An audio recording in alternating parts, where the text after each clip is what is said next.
예, 이제 우리 계속해서 지난 주일까지 10장까지 말씀을 마치고 11장 말씀을 우리 함께 볼 차례입니다. 그 제목을 고난과 하나님의 영광 이렇게 한번 정해봤습니다.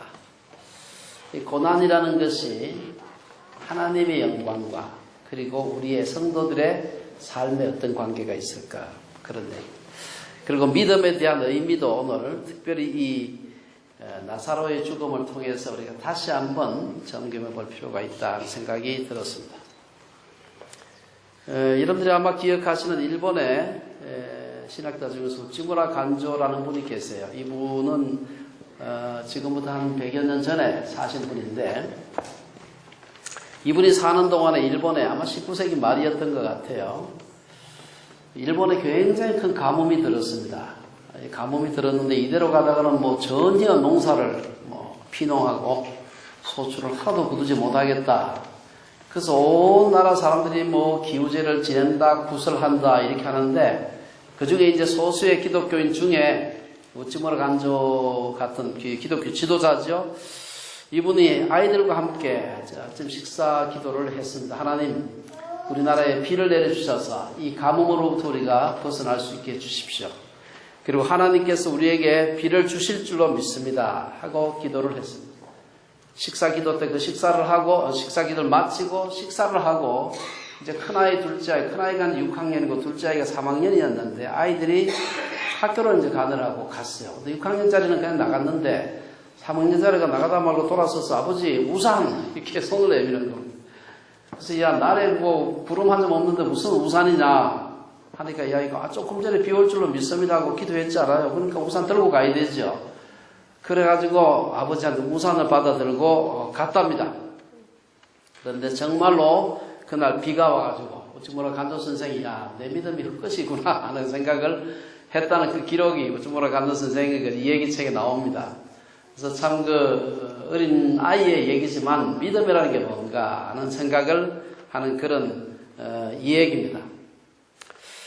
우리의 삶에서도 우리가 기도할 때 습관이 돼가지고 말로는 하나님 앞에서 믿는다 하지만 실제로는 그게 실제로 이루어질 거라고 상상도 하지 못하고 그냥 행동할 때가 많이 있습니다. 오늘 이 본문과 또 요한복음 이어지는 오늘 16절까지 보았습니다만은 17절 이하에 보면은 마르다나 제자들의 그 모습을 통해서 그 진정한 믿음이 뭘까 하는 것을 우리가 좀 생각해 볼 필요가 있습니다. 우선 그 사복음서는 예수님의 삶과 사역을 기록하고 있고 따라서 이곳에는 예수님이 행하신 많은 기적들, 이 불가분의 관계가 있습니다. 흥미로운 것은 다른 그 복음서와는 달리 요한복음에는 기적이란 말이 없어요. 예수님께서 여러 기적들을 소개하시면서 꼭 기적이란 말을 써야 할 때 기적이란 그리고 표적이란 말을 사용하는데 이것은 헬라어 원어에도 달라요. 용어 자체를 다르게 사용하고 있습니다. 표적이라고 하는 것은 제가 앞에서 한번 소개를 한 적이 있습니다. 표적이라는 것은 헬라 말로 뜻 자체가 길을 갈 때 우리의 길을 알려주는 이정표, 안내판, 혹은 표지판, 그런 뜻입니다. 이 공간복음부터 마태, 마가, 누가복음 말하는데 이 공간복음을 보면 예수님께서 많은 표적을 행하셨는데 다른 복음서에서는 이적 혹은 기적이란 말을 써요. 물론 표적이란 말도 있는데 이 요한복음에는 7가지 기적을 행하면서 반드시 표적이란 말을 써요. 다른 말 사용하지 않습니다. 한 가지 표적을 소개할 때마다 요한은 치밀하게 요한복음의 저술 목적을 염두에 두고 그 기적을 하나하나 이렇게 소개하는 걸 볼 수가 있습니다. 그럼 요한복음의 저술 목적이 뭐냐? 이건 제가 요한복음 이 강의 시작하면서 몇 차례 제가 강조를 했습니다만은 이건 요한복음 끝부분에 분명하게 나와 있습니다. 요한복음 20장 31절에 보면은 오직 이것을 우리 같이 한번 읽어볼까요? 오직 이것을 기록함은 너희로 예수께서 하나님의 아들 그리스도이심을 믿게 하려 하며 또 너희로 믿고 그 이름을 힘입어 생명을 얻게 하려 함이니라.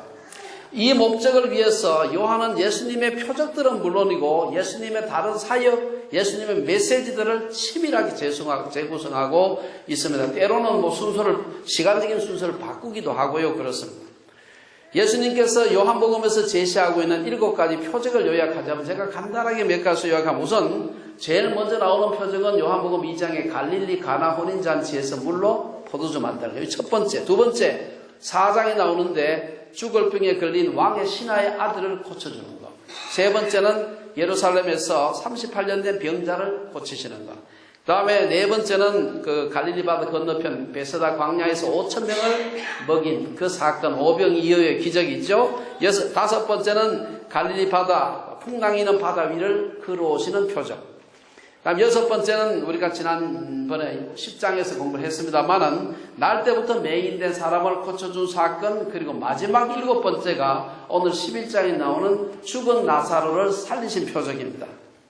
사실 이 표적을 우리가 쭉 소개하면서 마지막 이 사건이 사실은 가장 큰 사건이에요.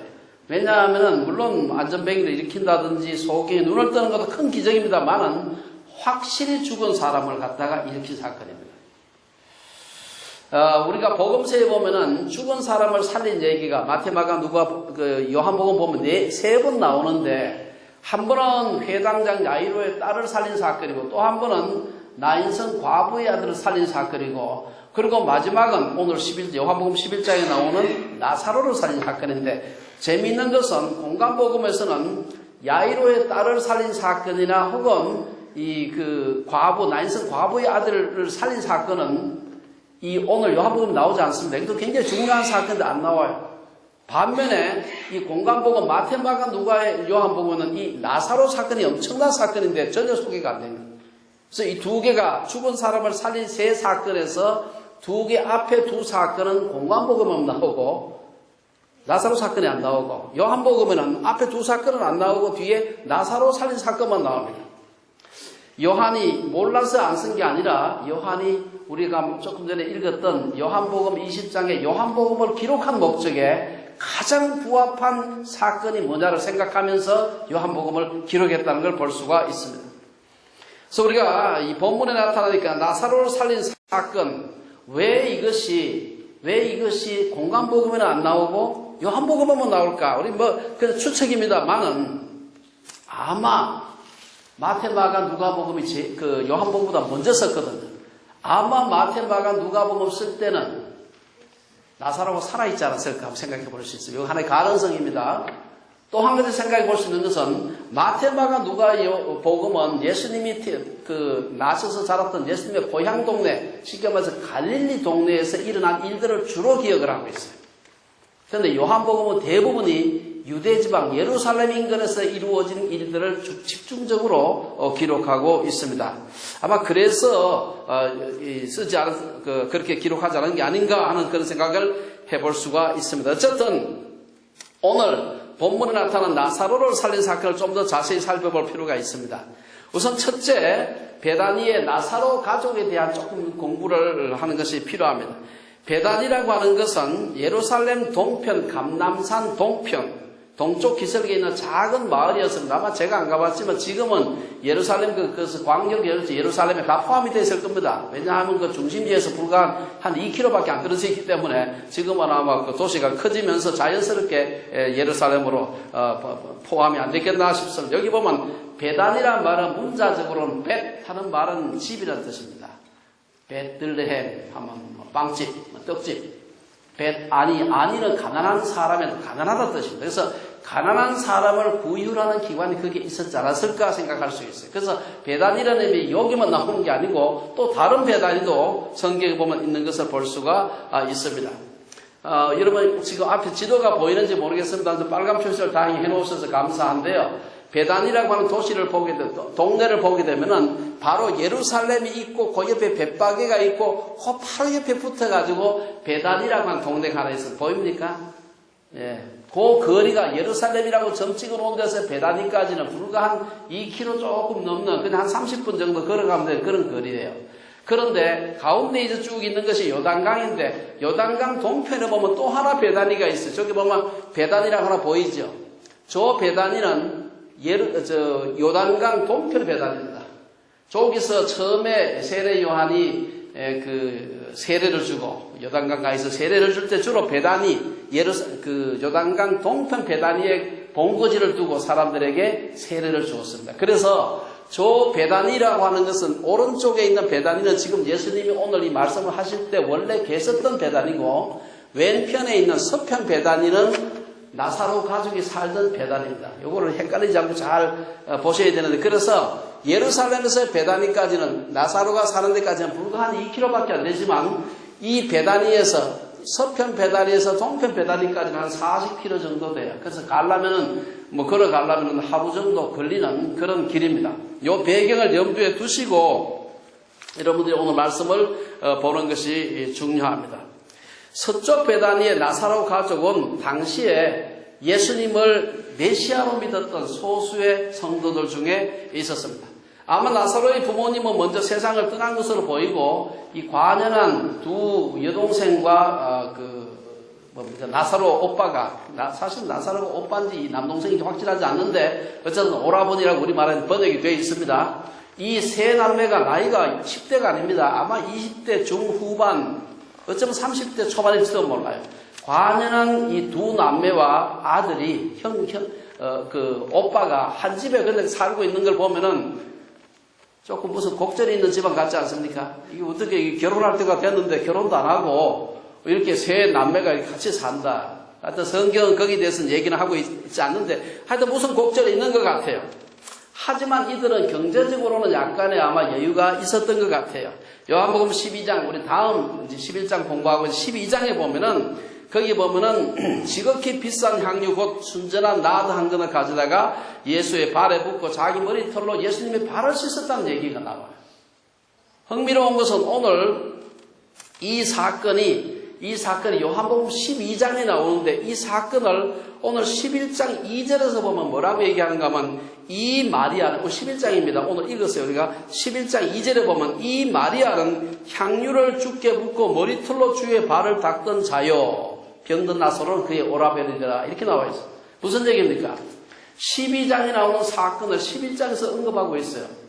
이 말은 요한복음을 기록할 때 요한은 시간적인 순서는 그렇게 중요하지 않게 썼어요. 중요한 것은 예수님이 우리의 구세주라는 것을 드러내는데 사건을 어떻게 배치하면 좋을까? 시간적으로는 바뀔 수도 있어요. 이게. 그래서 이 요한복음은 아주 철저하게 어떤 시간적인 이런 소위 크로놀로지컬하게 시간적인 순서를 따라서 기록한 것이 아니라 그 목적을 요한의 집필 의도에 따라 가지고 강력한 신학적인 오리엔테이션을 가지고 기록한 책이라는 것을 우리가 기억을 해야 됩니다.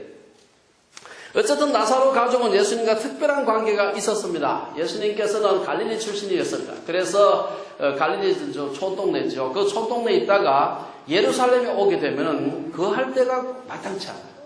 갈릴리 지방은 흔히 말해서 자기 동네이기 때문에 여기저기 아마 자기 집도 있었을 테고 묵을 데가 있었는데 이 예루살렘에 오게 되면 묵을 데가 없어요. 그러니까 마음 편하게 묵을 집이 있었으면 딱 좋겠는데 없으니까 그 사이에 만들어진 것이 바로 나사로 집입니다. 그 나사로 집이 예루살렘 바로 가까이 걸어갈 수 있는 거리에 있었기 때문에 그 집에 가서 늘 묵어졌습니다. 마태복음 8장 20절에 보면 이 인자는 머리 둘 곳이 없다. 여기서 예루살렘 근처에 오셔서 예수님 하신 말씀이에요. 예루살렘에 오면은 집이야 많이 있지만 마음 편하게 아무 때나 그냥 가서 자기 집처럼 들어가서 좀 하룻밤 자고 갈 수 있는 집이 없었던 겁니다. 그래서 늘 나사로 집에 와서 머무셨던 것이 아닌가. 그러니까 나사로 집안과 예수님은 굉장히 가까웠다는 걸 볼 수 있습니다. 1, 2절에 보면은 나사로의 가족은 예수님과 이렇게 가까웠지만 예수님 가까이 계시면은 집에 좋은 의사 한 사람 있어도 병이 걸려도 않고 안 걸릴 텐데 만병의 의사 되시는 예수님이 계시는데 그 집에 큰 병자가 생긴 것입니다. 고통이 있었다는 것이죠. 나사로는 예수님의 사랑하는 자였다. 사랑하는 자. 이 말이 몇 차례 반복해서 나오는데도 불구하고 중병을 피하지 못했습니다. 나사로의 병명은 모르지만 동편 베다니에 계시는 요단강 그 동편에 계시는 예수님에게 사람을 보낸 직후에 지공도선을 미루어서 굉장히 심하게 아팠던 것 같아요. 그러니까 나이가 젊은데 예수님한테 빨리 보내야 되겠다 하고 사람을 보낸 직후에 그냥 오빠가 죽어버렸어요. 이 사람은 아직도 죽은 줄도 모르고 심부름꾼을 지금 달려가서 하루길 가야 되죠. 하루길 가서 예수님한테 이 나사로가 심하게 아픕니다. 빨리 와주세요. 하고 얘기를 전한 것입니다. 여기 보면 예수님께서 예수님이 오셨으면 우리 오빠가 이렇게 안 아플 텐데 혹은 안 죽었을 텐데 하는 생각을 했기 때문에 마리아와 마르다가 예수님에게 사람을 보내서 빨리 좀 와주세요 하고 요청한 것은 당연하다고 할 수 있습니다. 오늘 본문에서 나사로 가족이 당한 고난과 관련해서 그리스도인의 고난과 관련해서 중요한 세 가지 교훈을 우리에게 얘기하고 있습니다. 첫째, 3절에서 보면은 이에 그 누이들이 마르다와 마리아죠. 예수께 사람을 보내어 이르되 주여 보시옵소서 사랑하시는 자가 병들었나이다. 고난과 관련해서 예수님이 사랑하시는 자도 아플 수 있다. 그 다음에 고난을 당할 수 있다는 겁니다. 3절에서 누이들은 예수님께 사람을 보내어서 주여 보시옵소서 사랑하시는 자가 병들었나이다. 사랑하시는 자는 말은 이게 원래 헬라 말하는 그 필레오란 말이에요. 이게 아주 그 친구들 간에 아주 깊은 그 우정 같은 걸 얘기해요.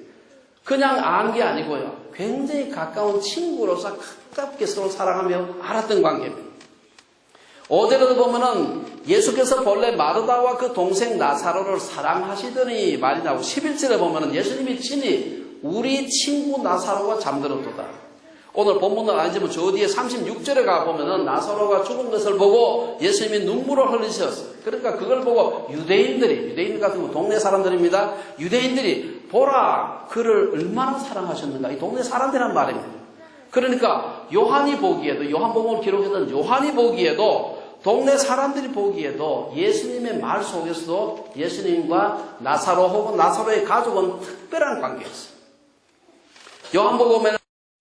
요한복음에서 요한이 스스로를 가리켜서 요한복음의 저자 요한이 예수님의 사랑하시는 제자, 자기를 말합니다.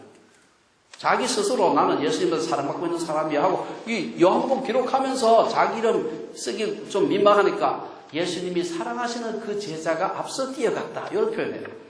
자기 스스로 자기는 예수님한테 사랑받고 있다고 얘기를 했는데 예수님의 입으로 제3자의 입으로 그 사람은 예수님의 특별한 사랑을 받고 있는 사람이야 라고 한 성은 나사로밖에 없어요. 성경에서 아주 특별한 관계입니다. 우리는 예수님이 이처럼 사랑하는 가정에도 질병과 죽음이 찾아온다는 사실을 기억해야 됩니다. 그래서 고난은 신비입니다.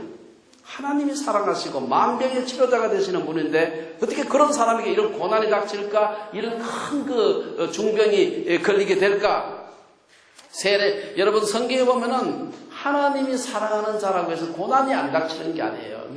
우리 성경에 신약 성경에 예만 봐도 여러분 세례 요한을 가리켜서 예수님께서 여자가 낳은 자 중에 제일 위대한 자다. 그렇게 위대하다고 하는 것은 그 훌륭하다고 칭찬했던 사람 아니에요.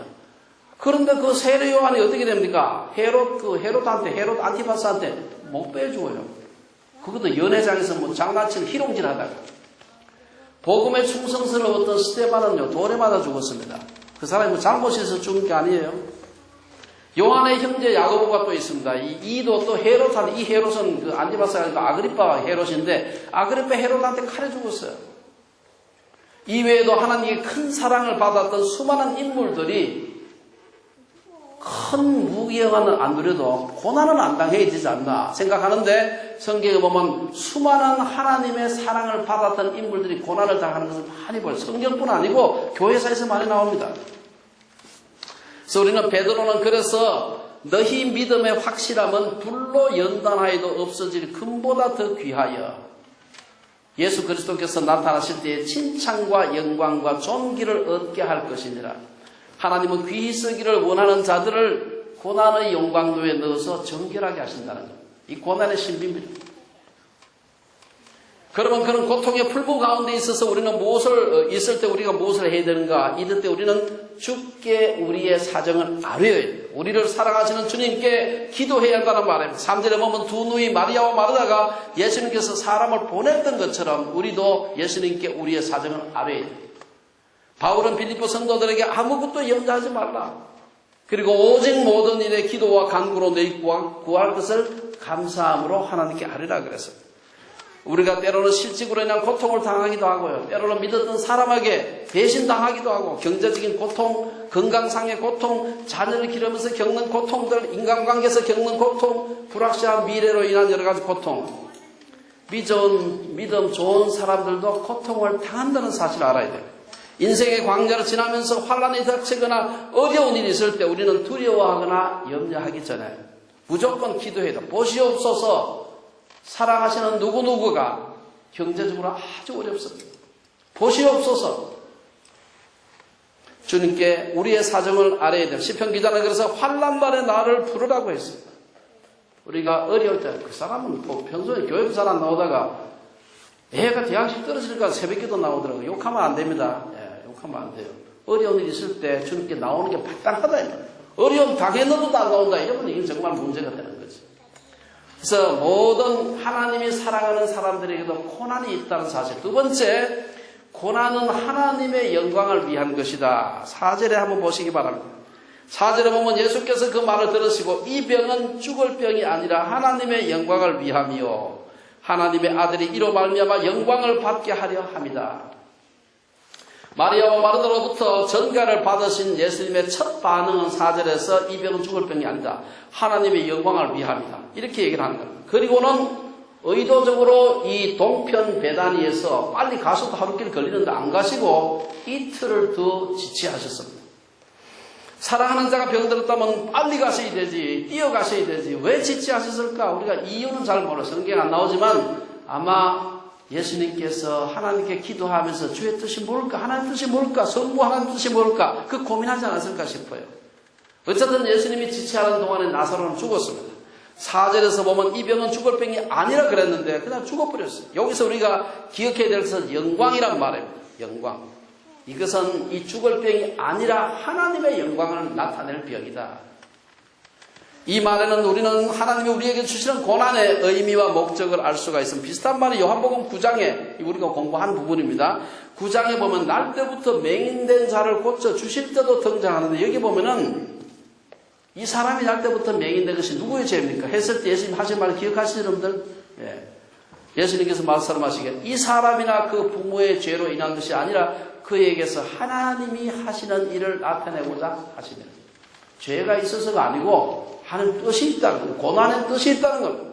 우리에게 닥치는 모든 고난과 역경이 하나님의 영광이라는 것을 깨닫는 것 자체는 엄청난 믿음의 도약을 만들어냅니다.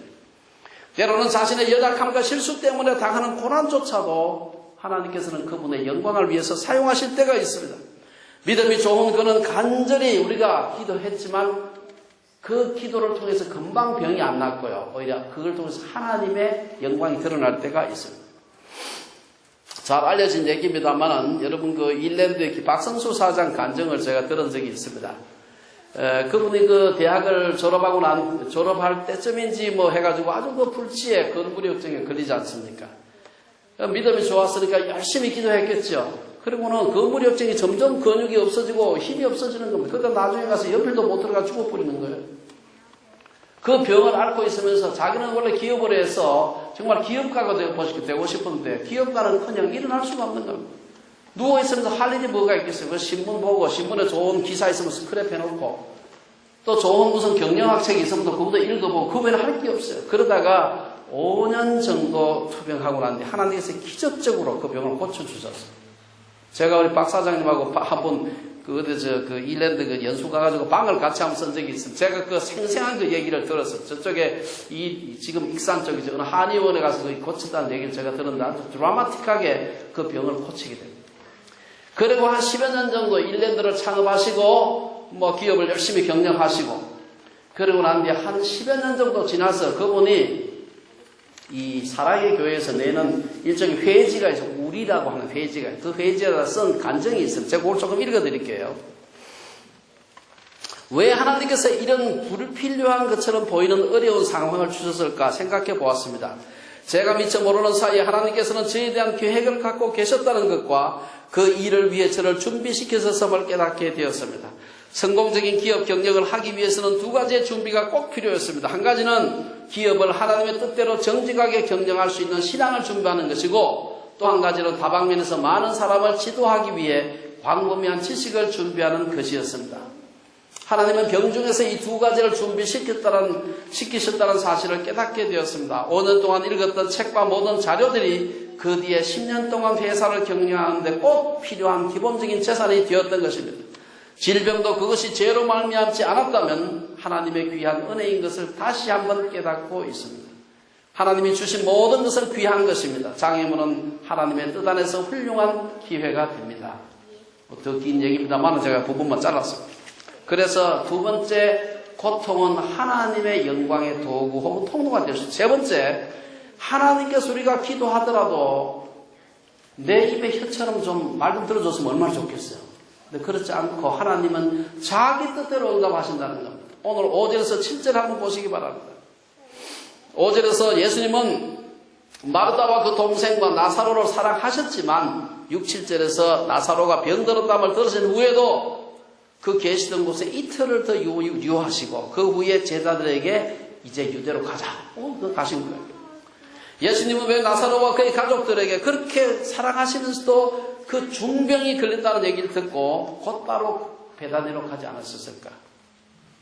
때로 하나님은 우리의 기도에 즉각적으로 응답할 때가 있습니다. 하지만 때로는 아주 오랜 시간이 지난 뒤에 응답하시기도 하는 것입니다. 예수님께 나아가서 주여 사랑하는 자가 병들었나이다 말하면 금방 다 고쳐줬으면 얼마나 좋겠어요. 그럼 아마 이 세상에 기도 안 할 사람 하나도 없지 싶어요. 그렇지만 그렇지 않습니다. 예수님은 나사로 소리를 듣고도 이틀을 더 지체하셨다 그래요. 왜 그러는지 정확한 일은 알 수가 없습니다. 제 생각에는 예수님께서 나사로를 가서 고쳐주시고는 그것이 곧 마지막 예수님의 십자가의 처형으로 이어집니다. 바로 그 다음은 안 하지만 곧 그대로 연결이 돼요. 왜? 저 죽은 나사로를 살려줬으니 인기가 어떻게 했어요? 유대 지도자들이 봤을 때 가만 놔뒀다 그러면 큰일 나겠다. 우리 모든 게 다 무너지겠구나 싶어서 그를 십자가에 못 박겠다고 본격적으로 모의한 것이 바로 나사로 사건입니다. 예수님은 자기가 죽을 줄 알고 계셔서 내가 지금 나사로를 고치기 위해서 저 예루살렘에 바로 예루살렘 옆에 베다니이기 때문에 베다니에 갔다가는 다시는 이제 그 마지막이다 라는 생각을 하셨던 게 아닌가 저 혼자 생각을 해봤습니다. 어쨌든 그래서 예수님은 나사로의 병과 죽음을 두고 하나님께 간절히 기도하시지 않았을까? 그리고 한 이틀 정도 더 유하지 않았을까? 예수님은 나사로가 죽은 후 나흘째 될 때 서편 베다니로 오셨습니다. 왜 서편 베다니에 오는데 나흘이나 걸려서 처음에 나사로가 병들었다고 예수님께서 예수님께 전가를 보낼 때 그 심부름꾼이 가는데 하루 걸렸겠죠. 40km 갔으니까. 그 얘기 듣고 난 뒤에 예수님 이틀 더 지체하셨어요. 이틀 후에 오시느라고 또 하루 걸렸겠죠. 토탈 나흘 걸렸어요. 나사로는 그 심부름꾼이 가자마자 죽었어요. 제가 시간표를 가만히 보니까 바로 떠난 직후에 죽었어요. 그래서 유대 나라에서는 3일장 하지 않습니다. 죽은 날 바로 무덤에 갖다 집어넣어요. 바로 장례식 바로 합니다. 그러니까 무덤에 있은 지 나흘째 될 때 예수님께서 오셨던 겁니다. 언뜻 보기에 예수님은 동편 베다니에서 나사로 죽기를 기다리셨던 게 아닌가 싶은 생각이 들 수도 있어요. 이는 예수님 보통 때의 모습이 아니라 보통 때는요, 예수님은 여러 그 병자들을 고쳐주실 때 제깍 고쳐주세요. 소경 바디오 고쳐주세요 할 때 제깍 고쳐줬고요. 10명의 문둥병자 나병 환자들 고쳐주실 때 제깍 고쳐줬어요. 이틀 더 있다가 와라. 이게 그렇게 하지 않습니다. 네 사람이 중풍병자를 고쳐달라고 지붕 뜯고 그 내일 사건 아시죠? 오자마자 바로 고쳐줬어요. 나 때부터 맹인된 자 고쳐줄 때도 바로 고쳐줬어요. 그런데 그 사랑한다고 그렇게 얘기했던 나사로는 죽고 난 뒤에 썩어서 냄새날 때쯤 찾아오신 겁니다. 그 누이들이 생각하면 그동안 자기들이 예수님한테 얼마나 잘해드렸는데 생각하면 되게 섭섭할 수도 있는 것이죠. 그러나 예수님은 일부러 나흘이나 지나서 찾아갔습니다. 왜 그렇습니까? 장래 지난 후 오래 경과하면 할수록 예수님이 부활과 생명이 되시는 분임을 드러내기에 좋다고 생각하신 겁니다. 예수님은 이 병은 죽을 병이 아니라 하나님의 영광을 위함이라고 말씀하셨지만 그 말씀하셨을 때 이미 나사로 죽었습니다. 무덤에 장사 지난바되었고 시체는 문드러지고 냄새가 나기 시작했습니다. 예수님이 오시기를 눈이 빠지게 기다리고 있었던 마르다와 마리아의 마음은 어땠을까요? 하지만 오늘 말씀은 이런 상황에서도 우리는 하나님의 말씀을 의심해서는 안 된다는 것을 말해줍니다. 이게 믿음입니다. 내가 붙들고 있었던 말씀이 때로는 정말 하나님 들으셔 하는 생각이 들 때가 있지만 우리는 하나님의 사랑은 하나님의 말씀을 의심하지 않아야 한다는 것을 마르다와 마리아로부터 배울 수가 있습니다. 직장이 없어서 하나님께 몇 년을 기도했지만 응답이 없을 때가 있습니다. 그래서 정말 하나님이 내 기도를 들으실까 의심할 수 있습니다. 우리는 언제나 무엇이나 하나님께 기도해야 되지만 기도에 대한 응답은 하나님의 주권에 속한 일입니다. 하나님은 우리가 기도할 때 그분이 보시기에 최선의 때에 최선의 방법으로 응답하시는 겁니다. 때로 우리가 믿음이 부족해서 기다리지 못하고 하나님을 원망하고 불평하기도 하고, 때로는 시키지도 않았는데 하나님보다 먼저 너무 성질이 급해가지고 가다가 실수할 때도 있습니다. 여러분 잘 아는 대로 믿음의 조상이라는 아브라함도 못 기다려가지고 이 하갈이라는 여종을 통해서 아기를 낳지 않습니까? 저는 1997년에 이곳에 오면서 제가 이 얘기는 한 2번 했는데요.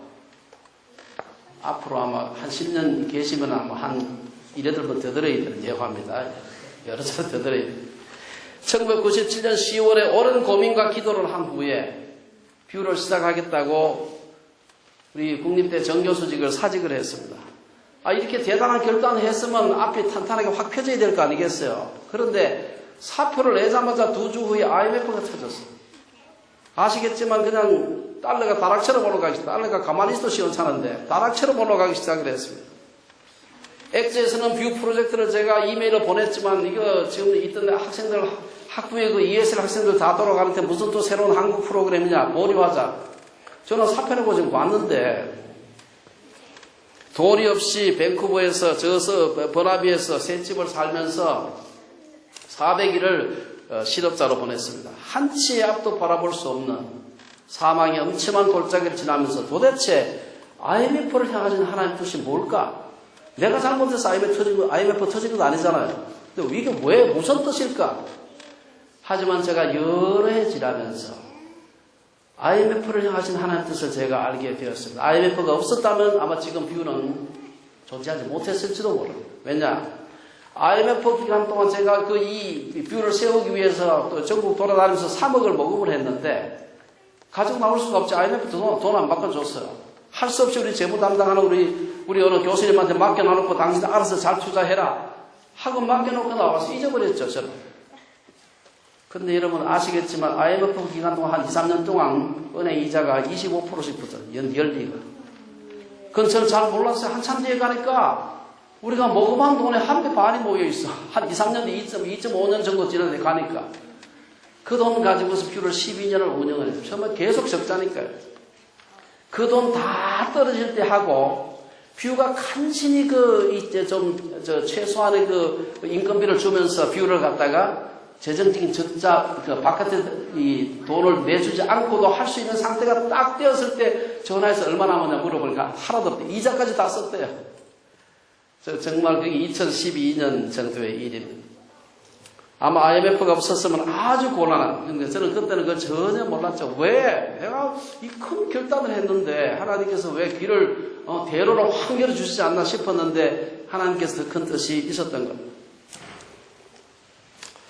8절 이하는 예수님이 나사로가 있는 베다니로 가기로 결정한 내용을 기술하고 있습니다. 베다니는 유대에 있는 동네고 예루살렘에서 불과 한 2km 남짓 떨어져 있었기 때문에 유대 종교 지도자들의 눈에 금방 눈에 띌 수 있는 바로 예루살렘이죠. 거기는.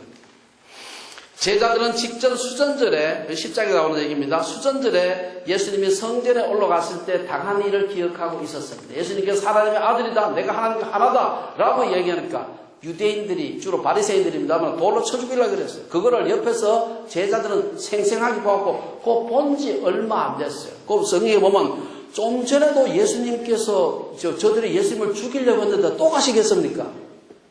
좀 전이란 말이에요. 며칠 전인지 모르겠습니다만 굉장히 예수님께서 수전절은 12월입니다. 그리고 그 다음에 4월에 예수님께서 부활절에 세상 떠나요. 그 중간 어딘 겁니다. 불과 아마 몇 주 정도일 겁니다. 방금 전에 예수님을 돌로 쳐 죽이려고 하는 그 유대인들이 보글보글한 그 유대 종교 지도자들이 있는 그곳에 또 가시겠습니까? 여기서 예수님께서 마지막 엄청난 결단을 하죠. 이건 사실은 나사로 고쳐주는 건 문제가 아니에요. 문제가 아니고 자기가 죽으러 가는 겁니다. 나사로를 고쳐주러 가는 게 아니라 나사로를 고쳐주는 것이 방아쇠를 당겨가지고 자기의 십자가로 연결되는 것을 알고 계셨어요. 제자들의 만류에도 불구하고 9절 10절에 보면 예수님은 결연하게 가자. 9절에서 예수님이 낮이 12시간이 아니냐. 유대인들은 일출부터 일몰까지 12장분 해가지고 시간으로 이렇게 계산을 했습니다. 그러면서 예수님은 빛이 있는 12시간에 비유해서 세상에 빛이신 자기를 말씀하시는 겁니다. 15절에서 예수님은 제자들에게 그에게로 가자 했고 이것은 제자들로 하여금 그가 메시아임을 믿게 하기 위해서다. 그렇게 얘기하고 있어요. 비록 원수들에 의해서 체포되어 죽을지라도 행하실 바를 행하셔야 한다고 말씀하시면서 위험천만한 비단의 행을 결정하시는 겁니다. 11절에서 14절에 보면은 제자들과의 그 흥미로운 대화가 나오는데 이게 보면은 예수님께서 죽는 것을 잠잔다고 얘기를 해요. 물론 나사로를 고치는 과정에서 그렇게 하는 겁니다. 제자들은 처음에는 예수님의 결정을 잘 이해하지 못했습니다. 11절에서 예수님은 죽은 나사로에게 가기로 결정하시면서 우리 친구 나사로가 잠들었도다. 그러나 내가 깨우러 가노라. 이에 대해서 제자들은 주여 잠들었으면 낫겠나이다. 저녁에 잠들었으면 다음 날 아침에 일어날 텐데 왜 그 멀리까지 그렇게 가십니까? 13절에서 예수님은 나사로의 죽음을 가리켜 말씀하신 것이지만 제자들은 잠들어 쉬는 것을 가리켜 말씀하신 줄 생각했다. 요한이 거기다 설명을 붙입니다. 그리고 14절에서 구체적으로 예수님은 나사로가 죽었다. 잠들었다고 하니까 못 알아들어. 그러니까 죽었다 이렇게 얘기합니다. 예수님이 죽은 것을 두고 잠들었다고 하는 표현은 중요한 진리를 은유적으로 표현하고 있습니다. 이것은 그리스도인들에게 있어서 죽음이 모든 것의 끝이 아님을 의미하는 겁니다. 예수님 말씀대로 그리스도인들에게 있어서 죽음은 잠과 같다. 잠은 자다가 일어날 수 있는 것처럼 그리스도인들에게 죽음이란 다시 살아날 수 있는 사건이라는 것입니다. 1차적으로 나사로가 죽었다가 살아날 테고 이후에 모든 그리스도인들은 최후의 심판 때 주의 부활 때 모두가 다 다시 잠에서 일어날 거라는 겁니다. 성경은 곳곳에서 죽은 것을 잠든 것으로 표현하고 있습니다. 누가가 기록한 사도행전에 보면은 스데반이 돌을 맞고 죽을 때 이 사도행전 7장 끝에 보면은 이 말을 하고 잔다고 죽었는데 잔다고. 부활장이라 불리는 고린도전서 15장에 보면 바울은 부활하신 예수님을 만난 사람들을 쭉 나열하시면서 그 중에 지금까지 대다수는 살아있고 어떤 사람은 잠들었으며 이렇게 잠들었다 죽었다는 얘기죠. 또한 그 이어서 그 15장 고린도전서 15장 18절에 보면은 또한 그리스도 안에서 잠자는 자도 망하였으리니 부활이 없다면 그리스도 안에서 잠자는 자도 망했을 거라. 그 외에도 여러 곳에서 죽은 것을 잠자는 것으로 표현하고 있습니다. 그런데 사실은요, 죽은 것을 잠자는 것으로 표현하는 건 성경의 표현만이 아니에요. 우리나라에서도 여러분 죽은 것을 뭐 했다고 표현합니까? 기억납니까? 죽었다 할 때 영면했다는 말씀이에요. 영원히 잠들었다. 이 표현은 제가 직접 원본을 찾아보지 않았지만 그 그리스의 호메로스의 시에도 그 표현이 나오죠. 이건 제가 직접 찾아본 건 아니에요. 근데 우리가 여기서 하나 아는 것은 성경 외에서 세상에서 죽음을 잔다고 표현하는 것은 죽음에 대한 자위적인 표현이죠. 다시는 못 살아난다. 그냥 썩어 없어진다. 얼마나 절망적입니까? 그래서 좀 스스로 위로하기 위해서 자는 거야. 살아날 걸 기대하는 게 아니고 자는 거야. 살아나지 못하는 잠이나 없어지는 잠이나 마찬가지입니다. 사실. 예수님은 나사로가 죽었음을 밝히 말씀하시면서 15절 하반절에서 마리아와 마르다가 아닌 죽은 나사로에게 가자. 이제는 그에게로 가자. 그리고 나사로의 집에 도착해서 나사로의 무덤을 찾아갔을 때 마르다가 주여 죽은 지가 나흘이 되었으며 한 것으로 봤을 때 아마 나사로가 죽은 것은 심부름권 보내자마자 죽은 게 분명해요. 그래 안 하면 나흘이 안 됩니다. 이게. 세 번째 우리가 이 마지막 절에서 배울 수 있는 것은 예수님께서 왜 그렇게 이틀을 의도적으로 지체했을까 하는 걸 살펴볼 필요가 있습니다. 흥미롭게도 15절 상반절에 보면 예수님은 내가 거기 있지 아니한 거기란 말은 나사로가 아픈 그 나사로 집에 있지 않은 것을 너희를 위하여 기뻐하노니 이는 너희로 믿게 하려 함이라. 아마 예수님이 나사로 집에 계셨으면 나사로 죽어가는 것을 옆에서 막 죽어갈 때 그냥 죽습니까? 죽을 힘 다해서 죽지 않습니까? 죽어가는 걸 보고 예수님께서 잘 죽어 이렇게 하고 그냥 보고 있을 수가 없어요. 그걸 고쳐주실 수 있는 분이기 때문에 고쳐주셔야 돼. 떨어져 있었기 때문에 그냥 못 고쳐갖고 죽는 걸 놔둘 수가 있었던 것입니다.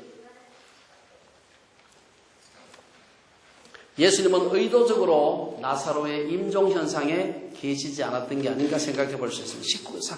오늘 저 뒤에 가서 39절에 보면은 11장 39절 뒤에 오늘 본문 뒤에 가서 보면은 주여 죽은 지가 나흘이 되었음에 벌써 냄새가 나가있다. 한 것은 나사로가 확실히 죽었음을 의미하는 겁니다. 그냥 기절했다 깨어난 게 아니에요, 이게. 만일 예수님 나사로의 집에 계시면서 나사로가 죽은 직후에 살렸다 그러면은 제 혼자 생각입니다만은 예수님 비방하려는 사람이 얼마나 많아 주변에. 저거 죽지도 않은 사람 괜히 죽은 척하는 사람을 갖다 살린 척했다. 아니면 기절했는데 그냥 툭 쳐가 살려냈다. 이 비방하는 소리를 할 가능성이 아주 많아요. 많은데 오늘 보면은 죽어서 동네 사람들이 모인 가운데 혼자 장례하지 않았습니다. 동네 사람 다 모아가지고 무덤에 장사를 지냈고 시체 썩는 냄새가 난다는 마르다의 그 말로 미뤄봤을 때는 나사로가 죽었다는 건 의심할 여지가 없어요. 확실히 죽은 사람을 살렸다는 것을 예수님께서 드러내려면 한 나흘 정도 지난 뒤에 오셔야 됩니다. 예수님이 베다니로 가시기로 결정한 것은 단순히 나사로를 살리러 가시는 것에 그치지 않았습니다. 예수님은 물론 다른 제자들도 10장에서 예수님을 돌로 쳐 죽이려는 유대인들의 그 기세로 봤을 때 이번에 가면 끝인데 진짜 가시려 하네. 비장한 겁니다. 비장한 거예요. 이런 분위기, 침울한 분위기 속에서 제자들의 태도가 어떠했는지 성경은 자세히 기록하지 않았지만 너무 무거우면요, 침울하면 아무도 말 안 하고 가만히 입 다물고 있는 겁니다. 그때 촉발한 사람이 먼저 얘기하죠. 누가 얘기합니까? 16절에서 도바가 불쑥 나서가지고 지금 스승이 지금 보니까 나사로 고치는 게 중요한 게 아니고 우리 선생님 지금 죽으러 가는 거야. 하니까 이 도바가 앞뒤 문맥을 막 꿰고 있어요. 꿰고 야, 우리도 주와 함께 죽으러 가자. 16절에서 그렇게 얘기를 합니다. 우리도 죽으러 가자. 선생님 죽으러 가는데 우리는 앉아서 뭐 하고 있냐. 우리도 죽으러 가자. 그리고 오늘 본문 이제 끝이 나는 건데 이 디두모라고도 하는 도마, 디두모는 헬라어고 도마는 히브리어로 둘 다 도마는 히브리어입니다. 둘 다 뜻은 쌍둥이라는 뜻입니다. 디두모라고도 하는, 왜냐하면 헬라 말 쓰기도 하고 히브리 말로 부르기도 하고 뭐 폴이라고도 하고 뭐 양성이라 하기도 마찬가지예요. 이게. 이 발언을 두고서 도마의 돌출적 발언을 두고 어떤 학자는 도마의 우울한 단념과 용기가 혼합된 말이다. 말도 어렵죠. 이게. 선생님 죽는다니까 얼마나 우울합니까? 그러나 우리도 선생님과 죽으러 가자. 용기가 또 있는 말이죠. 이제 말씀을 좀 정리해 보겠습니다. 오늘 본문은 예수님을 통해 우리들에게 고난의 의미와 목적 그리고 유익을 말해주고 있습니다. 예수님을 통해 고난을 향한 하나님의 뜻을 분명하게 깨달은 자들이 내릴 수 있는 결단을 보여주고 있습니다. 그런 자들의 죽음은 고통이나 절망이 아니라 깨울 수 있는 잠에 불과합니다. 그래도 죽을 때 되면 두렵습니다. 그렇지 않습니까? 암 걸렸다는 게, 암이 걸리는 게 겁나는 게 아니에요. 암이 나를 죽음으로 데려가지 않을까, 그게 무서운 거죠. 암 걸려도 절대 안 죽는 거 가면 뭐 좀 기분은 나쁘지만 겁나지 않는 겁니다. 세상적 상식으로 볼 때 죽음은 아무도 예측할 수 없고 아무도 피할 수 없습니다. 알렉산더도 진시황도 시저도 나폴레옹도 죽음을 피할 수 없어서 철학도 지식도 죽음에 항거할 수 없고 죽음을 연기할 수 없습니다. 아무리 돈이 많아도 아무리 권력이 많아도 아무리 좋은 학교 나와도 하버드 할아버지 나와도 죽음은 모든 인간을 평등하게 만듭니다. 그런 의미에서 죽음은 인간에게 왕노릇을 하고 있고 인간은 죽음의 종노릇을 하고 있습니다. 히브리서 기자는 예수님께서 이 세상에 왜 오셨느냐? 죽기를 무서워함으로 일산평생 매여 종노릇하는 모든 자들을 놓아주시기 위해서 오셨다. 제가 제일 좋아하는 말씀이에요. 인간이 암에 걸리더라도 암 자체가 죽음으로 이르지 않는다면 우리는 두려워하지 않습니다. 하지만 오늘 본문에서 예수님은 그 무서운 죽음을 사는 것이라고 그랬습니다. 하나님을 사랑하는 자에게도 죽음은 오는 것입니다. 하지만 예수님을 믿는 자들에게, 예수님께 사랑받는 자들에게 죽음은 궁극적 종말이 아니라는 것입니다. 자는 자들이 다시 깨어나는 것처럼 주 안에서 죽은 자들은 다시 부활한다고 했습니다. 이 땅에 사는 동안 우리는 죽음의 두려움을 완전히 피할 수 없습니다. 우리 가서 정기 검진해야 되고요. 병 걸리면 고쳐야 되고요. 애를 써서 우리가 수술해야 되고 해야 됩니다.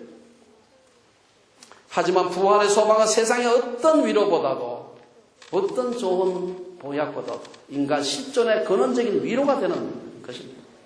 마치 긴 잠을 자고 개운한 마음으로 새 아침을 맞듯이 부활의 소망은 우리에게 닥친 모든 고난을 이길 수 있는 힘이 되는 것입니다. 우리가 직면하고 있는 고통과 환난을 위해 기도했을 때 하나님께서 입의 혀처럼 내 구미에 맞도록 제깍 말 떨어지자마자 홀딱 떨어지면 얼마나 좋고 우리 엄마가 하듯이. 그렇지 않습니다. 하나님이 고난과 죽음을 통해서조차 우리의 선을 이룰 거라고 믿는 것. 저도 잘 못하지만 그게 믿음입니다. 제가 이와 관련해서 메가드 장군이 한 아주 참 좋은 적절한 말이 있더라고요. 1956년에 메가드 장군이 로스안젤레스에 한 연설에 이런 말이 있습니다. 여러분은 신념이 있으면 젊고 의심이 있으면 늙습니다. 희망을 품으면 젊고 절망을 품으면 늙습니다. 모든 인간의 마음 한가운데는 녹음실이 있는데 이 녹음실의 아름다움과 희망과 격려와 용기에 관한 말이 입력되는 동안은 우리는 젊습니다. 전선이 다 끊어지고 당신의 마음이 염세라는 눈과 쾌이라는 얼음으로 뒤덮이게 되면 오직 그때야 비로소 당신은 늙게 되는 것입니다. 부활의 소망을 가지고 고난을 향해 믿음의 반응을 하는 한 우리는 젊다는 것입니다. 나이가 몇 살인지 그 관계가 없어요. 하지만 회의와 비판과 불신앙의 반응을 하게 되면 아무 쓸모없는 뒷방늙은이가 된다는 것입니다. 나이가 들게 되면서 지식과 경험이 쌓이게 되면 자칫 우리는 어떤 사람의 새로운 제안에 대해서 내가 다 해봤어. 나도 그거 읽어봤어. 이렇게 말하면 그 사람 늙은 사람. 우리 흔히 말하는 그런 사람은 생물학적 나이와 무관하게 그런 사람은 꼰대가 되는 것입니다. 요즘은 늙은 꼰대도 많지만 젊은 꼰대도 아주 많아요. 하지만 바울이 고백한 것처럼 내게 능력 주시는 자 안에서 내가 모든 것을 할 수 있다 라고 고백하는 사람은 영원한 청춘입니다. 마지막으로 제가 구약 성경에서 죽음을 두려워하지 않고 영원한 청년으로 살았던 사람들의 고백, 너무 잘 아는 고백인데 한번 읽어드리고 마치겠습니다. 느부갓네살이여, 우리가 이 일에 대하여 왕에게 대답할 필요가 없나이다. 왕이여, 우리가 섬기는 하나님이 계시다면 우리를 맹렬히 타는 풀무불 가운데서 능히 건져내시겠고 왕의 손에서도 건져내시리이다. 그렇게 하지 아니하실지라도 왕이여, 우리가 왕의 신들을 섬기지도 아니하고 왕이 세우신 금신상에 절하지도 아니할 줄을 아옵소서. 사드락과 메삭과 아벤느고의 고백, 너무 잘 아는 말씀이죠. 이들의 믿음의 고백과 행동이 어떤 결과를 낳았습니까? 그 뒤에 잘 됐다. 그게 중요한 게 아니에요. 그 고백을 통해서 어떤 결과가 생깁니까? 이어서 그 뒤에 뭐하면서 다니엘서 3장이 나오는 얘기입니까? 사드락과, 이건 지금 느부갓네살의 입에서 나오는 말이에요. 앞에는 지금 사드락과 메삭과 아벤느고의 얘기고, 사드락과 메삭과 아벤느고의 하나님을 찬송할지로다. 그가 그의 천사를 보내서 자기를 의뢰하고 그들의 몸을 바쳐 왕의 명령을 거역하고 그 하나님 밖에는 다른 신을 섬기지 아니하며 그에게 절하지 아니한 종들을 구원하셨도다. 그러므로 내가 이제 조서를 내리노니 각 백성과 각 나라와 각 언어를 말하는 모든 자가 사드락과 메삭과 아벤느고의 하나님께 경솔히 말하거든 그 몸을 쪼개고 그 집을 거름토로 삼을지니 이는 이같이 사람을 구원할 다른 신이 없음이니라. 여러분 지금 그 사드락과 메삭과 아벤느고가 지금 불에 던져지는데 그 중에 그 앞에 지금 느부갓네살 왕만 있는 게 아니에요. 만조백관 수많은 사람들이 둘러서서 그걸 보고 있는 것입니다. 어떤 전도지 가지고 이렇게 전도할 수 있습니까? 사드락과 메삭과 아벤느고와 같이 부활의 소망을 갖고 살아가는 영원한 청년의 축복, 우리 온 주빌리의 식구들 위해 함께 하시기를 주의 이름으로 축원합니다. 기도하겠습니다.